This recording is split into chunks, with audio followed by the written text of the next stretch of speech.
Life media நண்பர்கள் அனைவருக்கும் வணக்கம்.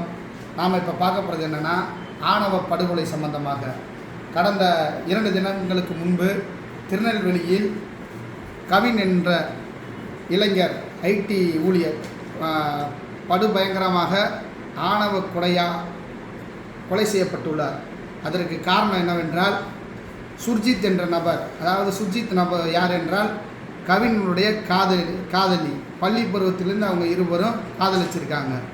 இதை ஏற்றுக்க முடியாமல், இதை சகிச்சிக்க முடியாத காதலியுடைய சகோதரன் சுர்ஜித் நேற்று முன்தினம் அவரை திருநெல்வேலியில் கேடிசி நகரிலிருந்து போய் அழைச்சிட்டு பட்ட பகலில் வெட்டி படுகொலை செஞ்சுருக்காங்க.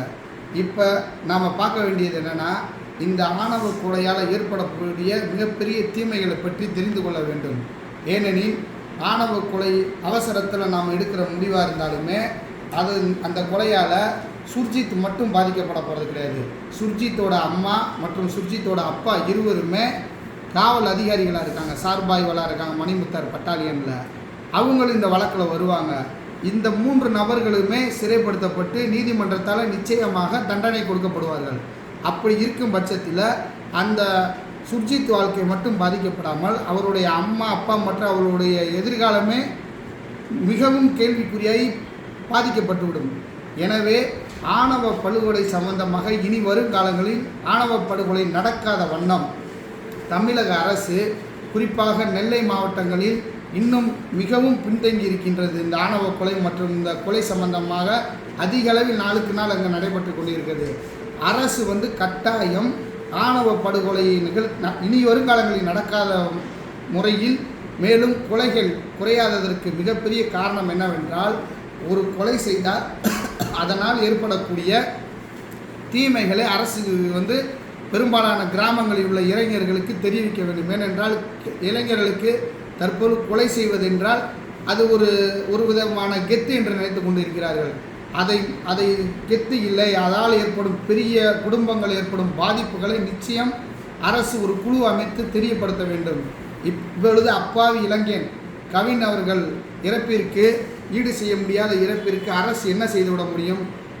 ஆதி திராவிடர் என்ற காரணத்துக்காக ஒரு 10 லட்ச ரூபாய் இழப்பீடு மற்றும் அந்த வழக்கிற்கு தண்டனை வாங்கி தர முடியும்.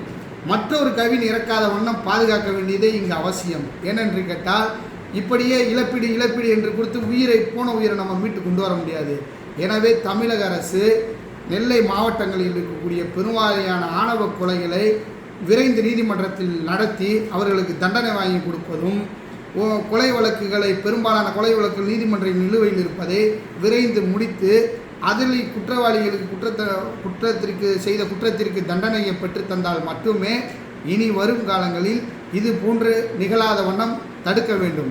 இதுக்கு அரசு ஒரு திட்டமிட்டு ஒரு குழுக்களை அமைத்து கடுமையான முறையில் கிராமத்திற்கு சென்று இந்த கொலைகளை சுட்டிக்காட்டி இதால் ஏற்படும் பாதிப்புகள், ஒரு கொலையால் ஒரு குடும்பம் எத்தனை ஆண்டுகள் பின்னோக்கி செல்லும் என்பதை தெரியப்படுத்த வேண்டும்.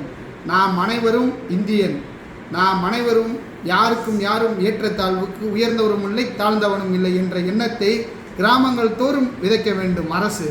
மேலும் நாம் அனைவரும் சமம் என்றதை பள்ளி பருவத்திலிருந்தே இளைஞர்கள் மத்தியில் நாம் எடுத்து கூறி அவர்களை மனநிலையை மாற்ற வேண்டும். ஏனென்றால் பெரும்பாலான கிராமங்களில் இந்த சாதிய பாகுபாடு, சாதிய அடக்குமுறை என்பது பெரிய அளவில் உள்ளது. மேலும் சாதிய வன்மத்தை அனைத்து தரப்புமே தங்களை மாற்றிக்கொள்ள வேண்டும். முந்தைய காலத்தில் ஏற்பட்ட பகைமையை மறந்து நாம் அனைவரும் ஒன்று. நாம் யாருக்கு எந்த இடையூறும் செய்யக்கூடாது. நாம் பொருளாதாரத்தில் முன்னேற்ற வேண்டும் என்ற கட்டமைப்பை கொண்டு வர வேண்டும். இதெல்லாம் கொண்டு வந்தால் மட்டுமே இனி வருங்காலங்களில் ஆணவ படுகொலையை தடுக்க முடியும். இதை உணர்த்த வேண்டியது அரசின் கடமை. இதை காலத்தின் கட்டாயம் அரசு உணர்த்தியே ஆக வேண்டிய கட்டாயம் வந்துள்ளது.